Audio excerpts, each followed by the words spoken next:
सर्वांना कसे आहात सर्वजण? झालं जेवण वगैरे? माझं पण झालं आत्ताच. जेव्हा प्रत्येक घरामध्ये पती पत्नीचं भांडण होतं, छोट्या मोठ्या कारणावर होतं, मोठ्या कारणावर होतं.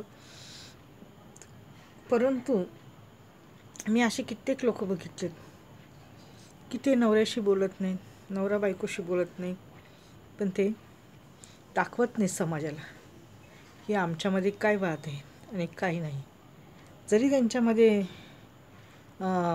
हे नसलं, वैचारिक नसली पातळी, म्हणजे वैचारिक बोलणं नसलं, शाब्दिक बोलणं नसलं, परंतु ते एका घरात राहतात. 3-3, 4-4 महिने ते आपल्या बायकोबरोबर किंवा नवऱ्याबरोबर बोलत नाही. मी अशी बरीच कुटुंब बघितलेली आहे.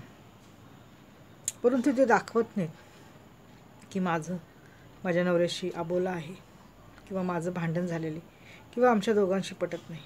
ते जाताना संगती जातात, येताना संगती येतात, कुठल्या कार्यक्रमाला जाताना जातात बरोबर, येतात बरोबर, भाजी आणायला जातात, काही व्यवहार असेल तो करायला जातात. पण त्यांच्यामध्ये अबोला असतो, हे मात्र नक्की आहे. परंतु ते का करतात तसं? कारण का समाजामध्ये आपली इज्जत कमी व्हावी नाही आणि आपल्याला कुणी नावं ठेवू नये. कारण शेवटी लग्न झाल्यानंतर नवरा किंवा बायको, आणि विशेष म्हणजे लेकरं झाल्याच्या नंतर नवरा किंवा बायको जर एकमेकापासून लांब राहिले किंवा त्यांच्यामध्ये काही वाद असले तर ते समाजापुढे चांगलं वाटत नाही, नाही का? कारण का कोणी पण दोघांना पण नावं ठेवतात की ह्याची चूक असेल, ह्याची चूक असेल, असं असतंच.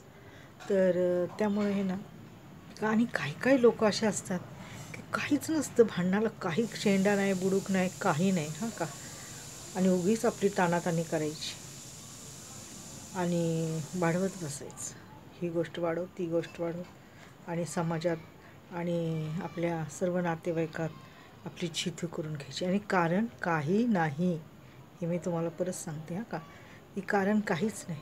बळच आपलं ह्याला नावं ठेव, त्याला नावं ठेव, त्याला नावं ठेव, हे करत बसायचं. आणि एक सांगते, ज्याला नावं ठेवायचे, ज्याला टाकून झोकून बोलवायचं, त्याच्याच पायाशी जायचं आणि त्याचीच गरज लागायची. मग तुमच्या जर गांडीत एवढा दमायचं, स्वतःच्या हिमतीवर राहायचं ना, आहे की नाही, आणि स्वतः करून दाखवायचं मग, आहे की नाही. माझं तर हेच म्हणणं आहे, ज्या तोंडाने तुम्ही घाणेरडं बोलता ना इतरांना, मग ते तोंड कधीच उघडायचं नाही, जर आपल्याला लोकांची गरज आहे तर. आणि जर गरज नसली तर आपल्या हिमतीवर, आपल्या टिंबटिंबामध्ये जर दम असला ना, तर दाखवायचं की तुमच्याकडे किती पैसे आहेत आणि काय आहे ते. नुसत्या तोंडाच्या वाफा घालून काय फायदा नाही. सगळे म्हणतात काय तोंडाच्या वाफा घालवायच्या, करून दाखवायचं, मग पाठ थोपटेल मी त्यांची, हो की नाही. धन्यवाद.